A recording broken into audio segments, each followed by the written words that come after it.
Hello, everybody. Good evening. Welcome. Those of you not watching the football, wherever you are, or the tennis, or whatever else is going on. Not watching television much. I'm a bit out of touch, but never mind. Anyway, those of you joining us, welcome, welcome, welcome. Slight change tonight. This weekend had different plans. They were not meant to be, which is absolutely fine. We're nothing if not infinitely adaptable. So it did mean me coming up all on my own. And looking at the numbers, I am all on my own. So that's exciting, isn't it? So I'm going to just have a little waffle on. Anybody joining us, please join in on the conversation. Add your thoughts because that's what it's all about. Interact, take part in the conversation. Absolutely wonderful. So today I put out a post saying, where's the magic gone? Well, we need to bring back the magic. And it's really interesting. I've had some really interesting interactions from that today, both from home and abroad. It seems to have invoked quite a response, which is always wonderful, isn't it? It's nice that we can talk about things and ask questions and share our thoughts. But it was just something came to me, it was about, I'm a demonstrating medium as well as everything else. Sucker for punishment. But yeah, I'm a demonstrating medium as well. And it's true, in some of our ventures out into different venues, the response can be a little bit lackluster, a little bit, if I say disappointing, that sort of like says that I've got a preconceived idea of what should happen. To a degree, I have got a preconceived idea. To a degree, I go out, as do, and just in the names, I've got working mediums coming into the room, so welcome, welcome. We want to share that miracle, that joy, that wonderment that is our evidential mediumship. And, we do find at times you can be sharing the most intimate of information without obviously causing distress, harm, or whatever in a public venue. And it's not met with the same sort of energy as we're putting out. I mean, we know the spirit world are there. They're overjoyed. The other day I was working and somebody I was working with had a dog. And I could sense the dog. And the dog was going absolutely nuts trying towards the owner left here on Earth. And yeah, that was received wonderfully. But it just demonstrates, the other world's thoughts, intentions, feelings, when they communicate with us, is one of great excitement and joy. And unfortunately, our world's approach to that is, everything was right except he wasn't 6'2", or it was all right. I'll come back next week and see if he's any better. It doesn't make you laugh, and it is quite distracting. And you know me by now, and those of you who don't, apologies. But I'm pretty basic. I'm pretty out there with what I think and what I say. I don't try to cause harm or upset, but if I don't agree with it, or I do agree with it, or I have thoughts, I'll just say it, because we're always open to debate. And it is very disappointing from the working medium's perspective when we have this. On one side of us, we have the spirit world there in their fullness and entirety, and the joy and the love and whatever they're bringing through, all those emotions are so palpable. They're so tangible. And then you're putting it out there, and it's sort of like throwing something against a rubber wall. It just goes donk. That's a nice way of doing it. Donk. So I just wonder where is the thank you, Ashley. Yes, a wonderful antidote to the football. Where's the magic gone? You know, I've started saying down here at Poole and when I've been out demming, before I start the demonstration part of the service. And I've just engaged with the congregation, just say, you know, put your hands up. Who's lost somebody to the other world? You know, 9 times out of 10, everybody. And I say, you're all been through that journey. You've all been through that time of hearing, understanding, being told that the passing has happened. Everything that then happens around that time, the bereavement, the loss, the grief, and the continuing bereavement being taken care of. And now you have that opportunity to talk to them once again. So be excited. You know, revel in this, and it is a miracle. Revel in this miracle. Because if you put yourself back to then, you would have done anything to deny that they were no longer here, deny what you've been told. And, you know, today, here you are moving along with your life and coping and adapting to all the change that grief and bereavement bring. But now you have that opportunity to hear from them once more. And even with that, it's still very difficult to invoke a response. And that has a knock-on effect, because that question I put out, how can we get the magic back into it, was not just from the perspective of a demonstrating medium with the congregations, but also as a demonstrating medium, because it does. You know, I remember when I first started going out, it still is, very nerve-wracking thing. Today, you know, it is a nerve-wracking time when you know you're going to go out and take a service. But there was that excitement there as well. And there was not for, you know, look at me, aren't I wonderful? I made 4 people cry, woohoo.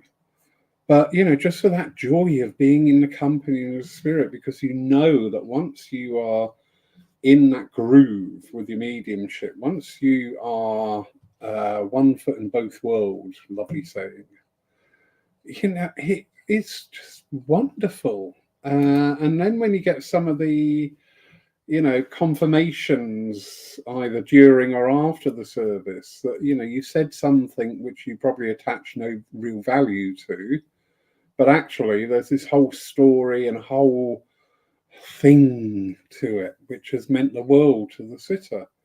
And you just go, wow. But as I say, I'm noticing it, and I know through conversations quite a few of my demonstrating mediums are saying the same thing. You know, the joy factor seems to have gone down a bit, because where is it? Where is the joy? Really interesting. I had a wonderful comment from somebody in America, a demonstrating medium out there, who really engaged with that little comment I put out. And they put it in slightly different wordage, which I love. And they asked the question, they said, you know, when we come to the States and demonstrate, you know, there is this excitement, this anticipation, you know, from the congregations and the audiences, if they're doing theatre work or whatever.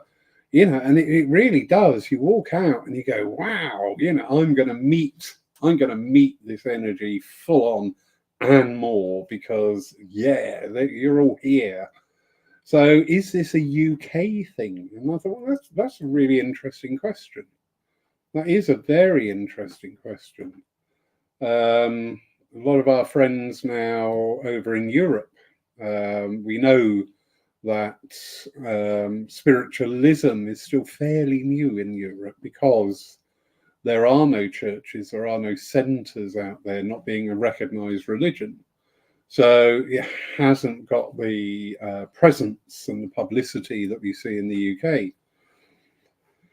But the engagement factor is brilliant. I'm not bragging, but when I was over in Holland teaching recently, I had 16 wonderful people and the 2 course organisers, and the engagement factor was wow.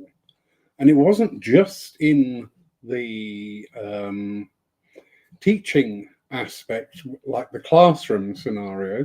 It was outside of that as well. It was conversations sat at, because it was wonderful weather. And we were sat outside at 10 at night and it's 22 degrees. It's sort of like, oh, this is great. But we were having these deep and meaningful conversations about different aspects of the spirit world, our interactions with them, their interactions with us, the progress of our soul and our spirituality. You know, and this was full on 24/7 from breakfast right through to late evening. So you had the classroom side of it where you were going through the teaching disciplines. But outside of there, some wonderful conversations. And, you know, why are we a little bit remiss over here to engage on that level? Why do we not have we have the opportunities for these talks. We have them online, nights such as this from Paul and other places. We have different Zoom events coming off. We've got one coming off this week on Thursday night with the lovely Angela Foster for working mediums to share a space and talk and discuss openly. And I know a lot of the churches and centres are doing discussion nights as well, but sometimes they, you know, if you put a medium on and a dem, you probably get 30 or 40 people in. If you put a discussion night on, you probably get half a dozen. That's really sad. It is really sad because we should be invoking that quest in people. You know, when you get a message, I always say a message is an invitation from the other world. That message is, you know, look at me, I'm still here. I am conscious. I am a person, maybe not in the physical, but I am here and functioning. And what's happened to me one day will happen to you, you know, because none of us are immortal. We may act like it, but we're not. So that should really engage and invoke a sense of wanting to know, wanting to understand. Now, the spirit world is very difficult to understand because I'm looking at 1, 2, 3, 4 names here. If I asked them for their description of the spirit world, I would get 4 very different perspectives, and that's the way it works. You know, we spend so much time looking for the truth, but number one, the truth actually says a finality, an end point. But it's never that to me, because when we get a truth on something, it opens doors up to other truths. We will get truths that we can accept and understand. Thought about that, and other people may not or may disagree, which is fine because we are allowed to debate and we are allowed to have different opinions still, at the last time I checked. So yeah, it just everything about it supports this never-ending quest, never-ending unfoldment. And even when we leave this life, this physical realm, that journey continues. You know, it's a very common fallacy that people think, you know, once you go over, you get wings, all your sins are gone out the window because you asked for repentance, and they've all disappeared. And you're this wonderful, perfect being that knows all, sees all, and understands all. Well, my interactions with the spirit world are very far from that. I found the spirit world to be this world, actually, with just different expressions, different ways of thinking, different ways of expressing yourself, states of being. But I don't see an awful lot of difference. I see not so much the challenge foisted on us as we do in this world, looking at the results of the previous elections. That's invoked an awful. Suddenly, everybody on Facebook is an MP.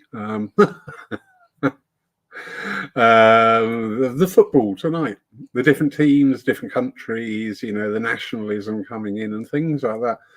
I don't see that on the other side of life, those sort of things, the earthly issues.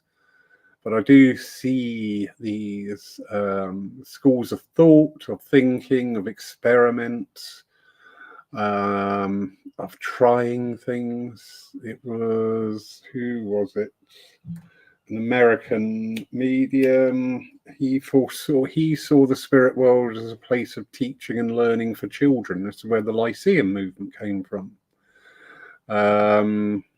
But also similar to him, and probably about 100 years earlier, there was a gentleman in Sweden, Emanuel Swedenborg, and he saw the spirit world very differently. His acolytes were not allowed to perform mediumship because all mediumship and information had to come through him. And it was a very structured and disciplined society. So that leads us on to that thought. People say, well, what's it going to be like when you go over? And I just say, well, it's going to be what you want. It's going to be what you're comfortable with, but with the room to progress. If you think spirit's world's going to be a little cottage in the middle of the countryside, roses around the door, you'd probably find that.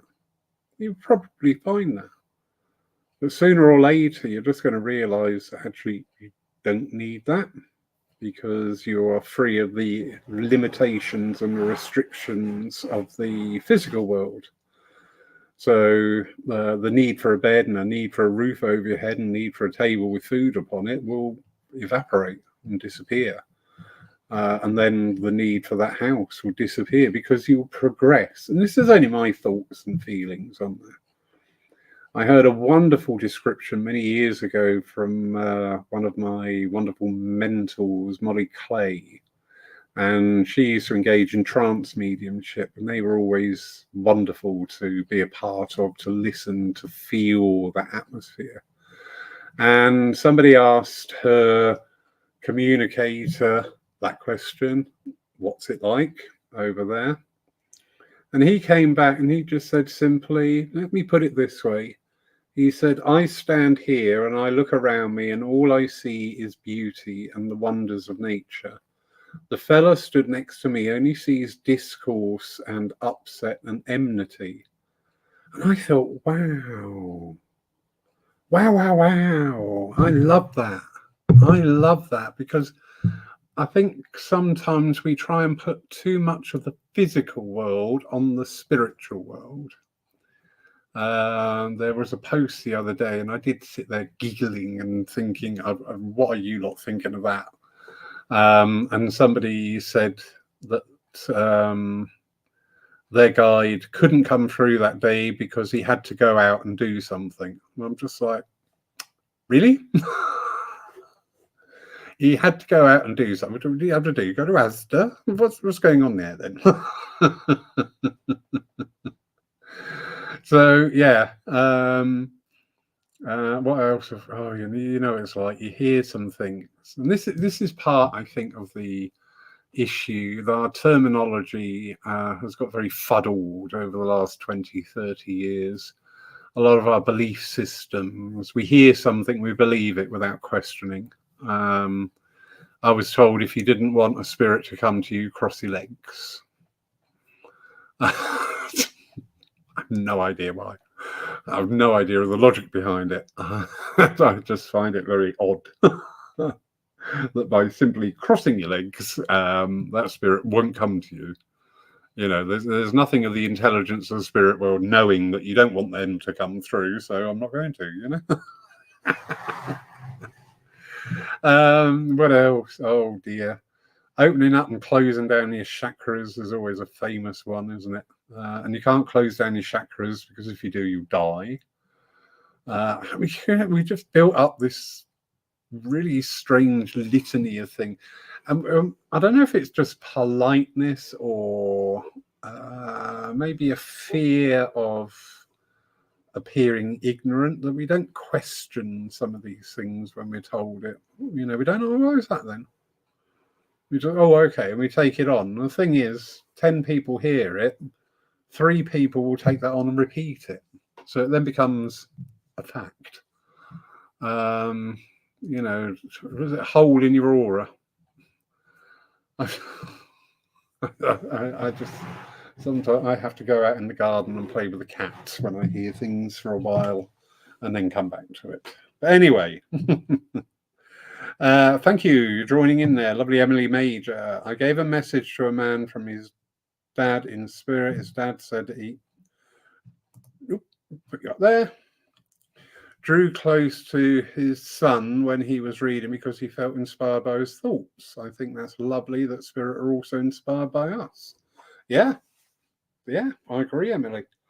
I always teach, spirit are learning from us as much as we are learning from them. Because again, we do have this thing, learning how to communicate. Now, this is something that I've dipped into now and then. Not with any great passion or anything, but it does fascinate me that the ability to communicate, us as mediums, takes all this time and perseverance, etc., and the existential development of our spirituality to support that. So how can spirit communicate with us? That's interesting. That fascinates me. That will be a thing one day. I will go, right, I'm going to sort this out. Because again, we put that thing on the spirit world saying, oh, once they go over, they know everything and can do everything. No, not very. Where the tree falleth, there it shall lay. It's a really powerful old saying, that from the Bible. But yes, Emily, I do believe that greatly. That I'll tell you an evidential side to what you're saying there, to support what you're saying. Here at Paul, we have the rallies. Well, not this year's rally gone, the year before that. One of the demonstrators had already arrived on the Thursday, and we were just sat there talking. And in the corner of the room we were in, there was an old armchair. And just as I went out to get a drink, a coffee, I hasten to add, I just glanced and I saw, and I'm not going to say the name, but I saw one of the pioneers sat in that chair. And I went, oh! And the demonstrator in the room went, what's up? I said, I've just seen blah, blah, blah in that chair. And they went, why is he here? And they took us all by surprise. I didn't think to ask. What's the most natural? Oh, what are you doing here? No. Oh, him. Anyway, the following night, another demonstrator arrived, and they walked in, and nothing had been said. So there's no preloading there. There's no, guiding the conversation or anything. But this demonstrator walked in, sat down at a table, looked over at that very chair, and went, "Why is blah blah blah sat there?" And I went, okay, this is interesting. Why is that? Well, of course, they had a great passion for spiritualism. They were out there. They're not called the pioneers for no reason other than they were the pioneers. They did take it out there. They did do things. They did host talks and dems and all sorts. So that love and passion was very much there in their physical life. Well, that's not going to die off when they go to the other side. That's still going to be there. And because of what we were doing and doing this lyceum and bringing people together in other energies other than just doing dems of mediumship, of course the interest is going to be there. Of course they're going to want in and go, oh, what are you doing? What are you up to? Tell me what I've done wrong. Tell me what I've done right. I've never got that back. But of course they're going to be there. And again, our conception of the spirit world at times, I find a little bit lackluster. It does seem that some people tend to think, the spirit world's just sat around, I don't know, sat in a cloud, doing something, doodling, whatever. just waiting for us to call, to come rushing in, to go, right, what do you want? Yeah, tell me what you want me to do and I'll do it. And I just think, Christ, if I tried that with my team, I know what the response would be. They're very active, they're very busy doing things. And of course, it's all, again, this phrase, the intelligence of spirit. And when we do things on the earth plane, it will fascinate, it will engage the spirit side of life. They will see us doing things again.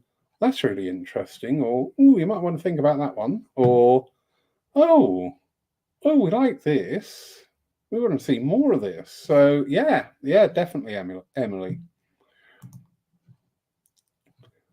Lovely Ashley, Reverend Ashley Oliver. Isn't it not about finding the ultimate truth and more about helping people to ask more questions? Do you think that there is a reluctance for people to be able to stand in unknowing and rush to have 100% answer? It doesn't feel like we are exposed to brave conversations these days, or that there is space for that.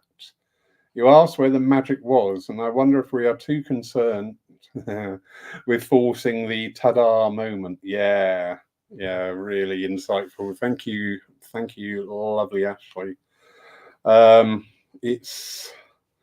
This is all part of just a wave of things that has come into my awareness of late, about the actual act of mediumship, about the learning of mediumship and the skills, and just looking at it in a wider view.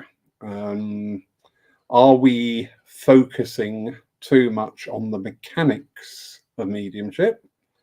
Are we focusing too much on, this is how you do a message? We've got to have that in there, obviously.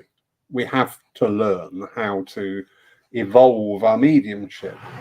But as the emphasis, and you picked it up there with the ta-da moment, as the emphasis shift purely and solely now onto the mechanics, and we are neglecting the spiritual development of the medium. Again, I always say,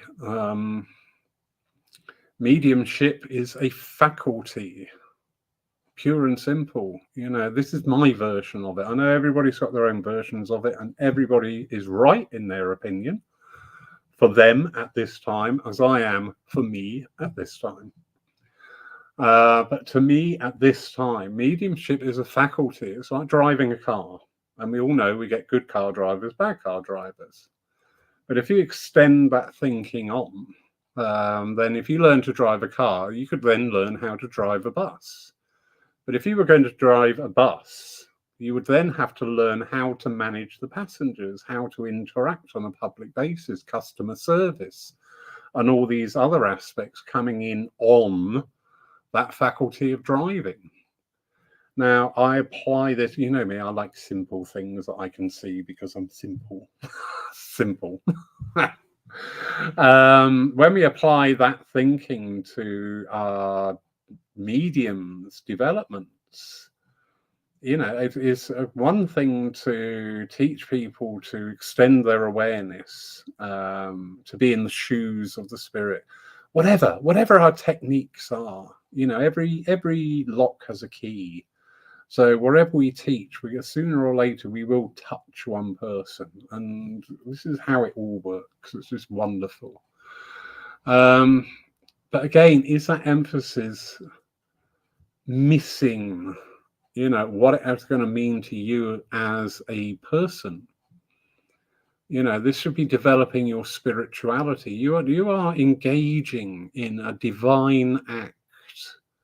You are, through your mediumship, an accomplished mediumship, supporting the theory of a divine influence that coordinates and knows and sees, and the thread of the common that runs through all things. What does that mean to you? Don't just ignore it and go, oh yeah, well, I got hit, I had 4 tears, so yeah, I'm doing my job, that's great, la la la. It's the honor, the privilege, and the wonder. And again, I'm going to come back to this word, which is a bit maligned at the moment, of magic. Because it is magic. All the working mediums in here tonight. When you stand up there in that congregation, when you stand up there on your rostrums, your stages, and your one-to-ones, do you have that air of wonderment?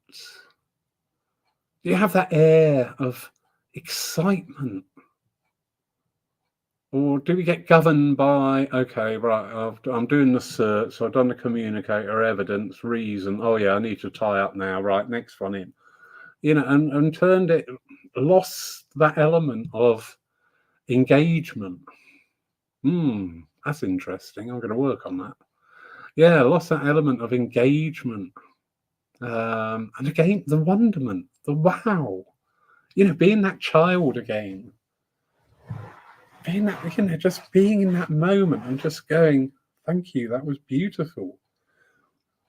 Simply and purely because it is, not for what it's done for you, not for it's made you look good in front of other people or it's whatever. It's just being in that moment and going, that was great. Thank you. That was so wonderful. Yeah. Hello, lovely Esmeralda. How are you, darling? So, thank you, Ashley. Yeah. Yeah, of course they are. When I work with healing, I love animal healing because they tend not to complain so much. No. I do love animal healing. Absolutely adore it. And when I work on animals healing, I will always ask for a vet to step in because it's going to be more natural. I'm working with an animal, so I need somebody from the other side of life who's actually got that grasp, that understand. Nothing is ever lost. We have access on the other side of life to everything, to everybody. It's our minds that limit it. It's our minds that constrain that information flow. But it's all there to be touched upon. But we can all learn. Sorry, I just had a message pop up and synchronicity, so I love it. It's all there, and it's all there for us to be able to tap into and use those resources. Because we're working for the highest and the best. We're working in that love and that bond of compassion and humility with the other world, not for us. All right, we do have ego. ego. Yeah. Now, ego is always going to be a tetchy subject. My understanding of ego is you need a certain amount of ego to be able to stand up in front of a room full of people or deliver a great talk, a debate, an address, philosophy, evidence. You need an ego there. I've seen people who have great ability but have no desire to ever go on a platform because they don't want to be up there. They no, I'm not going up there. I'm not standing in front of people. But when does ego become egotistical? That's the fine line. We need that confidence to be able to present ourselves. We need. My background is partly in the hospitality industry. So, yeah, I learned from a very young age, behind the bar or out on the restaurant floor, that was my theatre. That's where I performed. That's where I met my audience, sort of thing. So that was already instilled upon me. But that's not in everybody's ego, in everybody's energy. So yeah, ego and egotistical, very fine lines. Angela, yay! If you share as a story of connection, then sense of privilege of sharing in someone's life and influences playing on them for their ultimate betterment. Yeah, it is. It's just this. it's so subtle, the layers. It really is. I'm sure there's some people out there who heard this and probably had the same reaction as me, going, "What? Think of nothing and talk to the spirit world. What? How do you do that?" Seriously, how do you do that? But it does come in time, because you just get into that space where you're aware of everything, but you're not engaging with anything. And anything that comes in just passes through you like water in a river and is passed on. And the more you can get yourself into that condition, the deeper and faster that communication flows. And again, yeah, you're part of that person's life. We're seeing an awful lot now being looked at, and wonderful. Angela is a very big exponent of this, that the actual message is in the evidence that's been given. And actually, that's a really nice way to work. And it's very true, because you can hear it in people when they work into sort of like the old CERT thing, communicator, evidence, reason, tie up. You can almost hear it in their communication, because they've brought this interruption into the flow between the worlds. Right, come on, I want a communicator. Okay, tell me about yourself. How tall were you? How old were you? And you can almost sense this to and fro between the medium and the communicator before it comes on. But where you can get into that very fine essence of just being aware of everything and it coming through, and you're just aware it's coming through, that's fine, but it's not grabbing your attention, it's not making you focus on it, it's just there, you pass it on. But again, yeah, I did fine before 2020. I noticed that the communicators coming in, the character and influence of the communicators had a bearing on what the message was going to be or about. You know, the most common form that you would see would be somebody who's very strong and direct and didn't take nonsense from people and just, you know, sort of rolling their sleeves up and getting in there stuck out, getting stuck in and getting things sorted out. And invariably, the message from that would be, in your life, there is this need that you've been ignoring something for a while, and it's building up and it's becoming unmanageable. And it is time you may want to consider rolling your sleeves up and getting in and sorting it out. So, yeah, wonderful. It becomes overwhelming. It does, because you move into that altered state in your mediumship. You're just there, as I say, in the flow. It's magical when it really does happen. It really is magical. And I notice this more actually working on Zoom platforms, because I'm sat at home, comfortable, no distractions, you know, the cat's sat at my feet or something. Yeah, and I've had no hassle. Yeah, I can work incredibly well on Zoom. When you're working on a physical platform, you are then, now be careful how I say this in case any of my circle are in. You have got the energies within the church and the centre, but I'm always one for saying you're responsible for your own energies. They can detract and put you off your throw a bit, but we need to work more on just being responsible, you know, step into your energy and stay there. You can have all that war going on with the committee or whatever going on in the room. It's not your business. You're there to do your job with the other world and just get into that throw. So, yeah. Lovely, Reverend Ashley.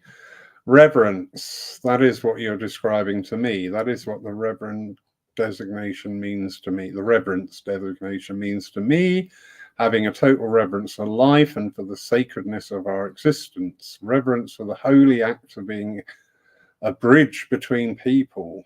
Beautiful thoughts this evening, Lawry. Thank you, Ashley. It is that reverence. It is that joy. And as I say, I wonder where and how much influence this is having, where our teaching has been solely on the mechanics of the medium, but without getting on that spiritual path. I was delighted, a few nights ago, we had a discussion evening, and some of my circle turned up. Not all of them, some of them. And I was absolutely delighted that they'd done that.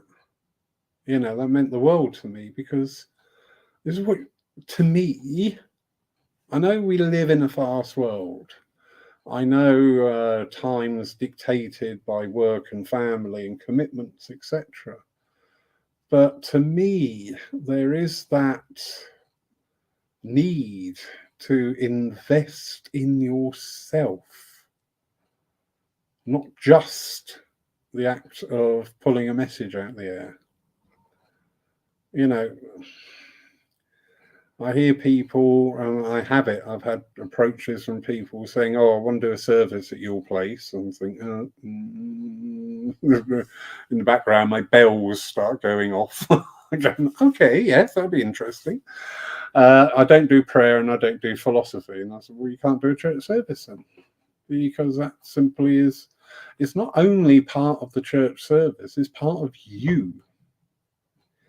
You know, it's in and through the philosophy, we actually have that little insight into the spirituality and the development of the medium. And I'm saying this without thinking about it or having acknowledged it before. So I'm going to be interested where this goes. Because, yeah, you know, the philosophy side, we know from the standards that the philosophy, oh, this is interesting, I like this. The philosophy is usually the message for everybody, is to give people that grain of hope, that's something to think about. Maybe that's something to challenge their thinking, whatever. But that's contained within the philosophy. But then when you think of our mediumship, we work mainly with mental mediumship. So everything is coming through our mind and being coloured by our mind to a degree or another. It's a bit like a stained glass window. There's one light out there, and each and every medium is a different coloured bit of glass. So that same light is shining through all those different coloured bits of glass here, there, and everywhere with a hue now from that glass. Well, that will be exactly the same in my thinking, and anybody who doesn't agree with me, just say so. I wish somebody would, because I really don't like where this is going. But it's exactly the same with our philosophy and our understanding and our acceptance and incorporation of the spirit world. You know, you can walk down the road, and I listen again, I don't say things to go, oh, look at me, aren't I wonderful? Because sincerely, no, I'm not. I can be horrid at times. But you can go out and just see beauty in things. You just sense that thread of the divine act at work. You can take things, you know, look at the weather. Yeah, it's appalling. Have we ever thought, you know, we've got all these things, there's cloud seeding, it's jet planes, it's all this. Have you ever thought we're responsible for the weather? Have you ever thought that there's 8 million people in the UK really upset and angry and frustrated about things? And do we not accept that we create our environment? You know, if we sit in a room in a bad mood, everybody knows we're in a bad mood because we've just created this environment of a bad mood around us. Well, doesn't that extend onto a country? Yeah. There's a thought. That's an errant thought that came in. But yeah, getting back to the philosophical side of our work, you know, Reverend Ashley, I know, you know, I've met Reverend Ashley, we've talked, we've had great fun, we sort of like bounced off each other over the years, but I know through her philosophy it's going to be coloured by her work in other areas. It's going to be coloured by her experience. It's going to be coloured by her spirituality, and it's going to be coloured by her links with the other world. And it's beautiful. Same with the lovely Angela. You know, Angela's got a colourful background. And again, that's all going to come into the fore, because when we develop our spirituality, no matter where we are, we always look for the spirit within it, or look for the lesson, or approach it with our own humility and understanding, you know, knowing that if we react in the way people want us to react, it's really not going to help the situation. So you can be really annoying and just go, well, if that suits you, that's fine. That really upsets people. But yeah, we develop ourselves as spiritual beings. And as I say, you know, in our evidential mediumship, our communications are going to be coloured by our mind. So it's the same with the philosophy side as well. You know, we've had speakers of varying degrees here. And I've seen speakers of varying degrees out there. They've all got something wonderful to say, but some just go into the greater depth. Some really go into it. Some really pull out some truth or thought or preposition that makes you think, that's interesting. Yeah, I want to go away and work with that. I like that. So, yeah, all good fun, isn't it? Lovely Angela, only the communicator will come through or bring relevance to the need most prominent in someone's life. Why bring someone who isn't interested? Yeah, really true. Yeah. You know, if you've got something going, all right, so you've got an issue in your life with somebody with addiction issues, you know, somebody's going to have some sort of understanding and command of those issues is the one that's going to come through. It's not going to be 98-year-old Aunt Maud who lived in a cottage, drank tea all day and never said a bad word in her old life, because she may not have the experience. Again, this actually, that links back nicely to the healing premise there of asking for a vet when I'm working with animal healing. It's the same energy from the other side of life, you know, and saying, oh God, they're really going through it at the moment. Here, you go down and talk to them, because they listen to you, number one. And number two, you know what you're talking about. Yeah, very good. Henrietta, hello from Denmark. Hello, darling. Nice of you to join us. Please join in the conversation. So interesting, isn't it?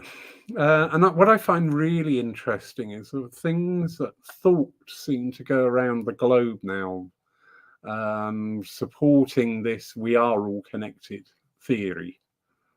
I call it a theory because I can't envisage it. I can't put it into real words. I can't put it into real time. But there is undoubtedly something, because somebody will say something and the amount of people will suddenly pick up on it and go, yeah, I've been thinking that. We got a great example here on Thursday night, the Zoom meeting for working mediums. When Angela came up with the idea and we put the advertising out, the number of people going, oh my God, yeah, it's exactly what we want. This is exactly what we've been thinking about. Oh, this is going to be great. You know, because it's there. And we as sensitive people, don't matter if you're a working medium or not, to be sensitive. Doesn't matter if you're a healing medium or not, you know, it's just that sensitivity and that link with the other world and the spirituality side developing brings you in tune with things around you, brings you more in tune with those closest to you, and on a global feeling as well.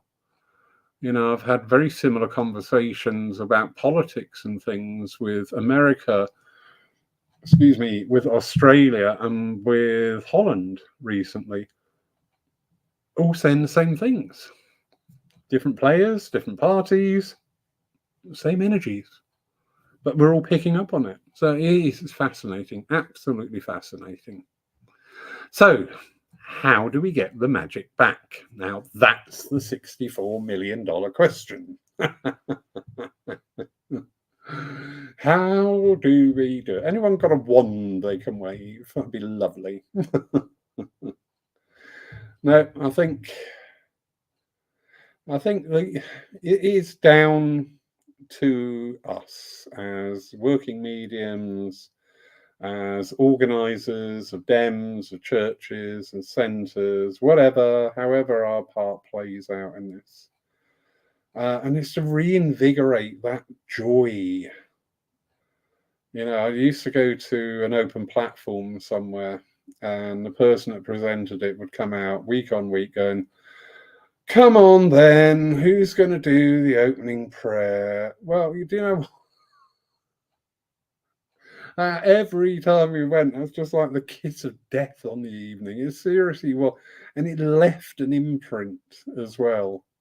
It left its energetic mark on the evening. It was really, oh God, you know, oh, who's going to do this then? Seriously, we need to bring that joy back in, and involve our congregation, our audiences, whatever the terminology you feel comfortable with, and invoke that joy, that wonderment.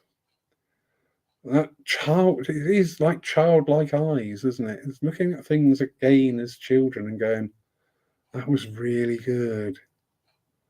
That was really good. Not looking at it like, oh yeah, well they got that right. They got that right. Yeah, that was right. Yeah. And it's like, why are you disassociated with this? Have we got too much going on in the UK? Because it's interesting, the people from other countries have commented today to me saying that they don't find that so much in their countries because it is not available every week or every day. It is special occasions. It can be months in between meetings. So when there is a meeting, there is that air of special. This is special. You know, and again, do we look at with our attendances in the UK in the churches and centres? Do people attend because it's special, because it's magical? Or do people attend because it's habit, because I go every week and I don't question it?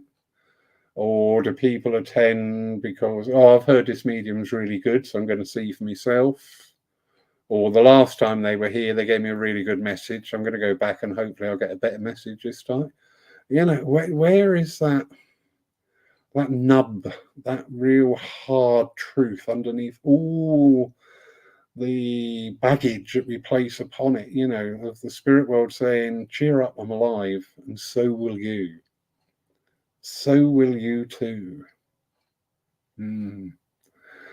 Anyway, thank you, everybody, for joining me. Didn't quite know where tonight was going. I'll be interested to listen to this back because I can't remember half of the things I said, so that's always fun. If anyone's got anything they want to share, say before we go, absolutely, please do. Just pop it in the chat box there. What have we got coming up? We have our divine service tomorrow live online with Mark Stone. He gave me a wonderful message the last time he was here, so hopefully I'm going to get a better one tomorrow. Kidding. He's a great orator. He really is. He's yeah. I love his talks. And in fact, funnily enough, again, the coincidence, I actually got round today to getting a proper program to split up all the rally day talks into the individual demonstrators' talks. So instead of having to sit there through 4 hours of it, you can now go onto the YouTube channel and see the individuals talk. So we've got Ewan, Mark, Lola, Jack, and Frederick's talks are all available individually.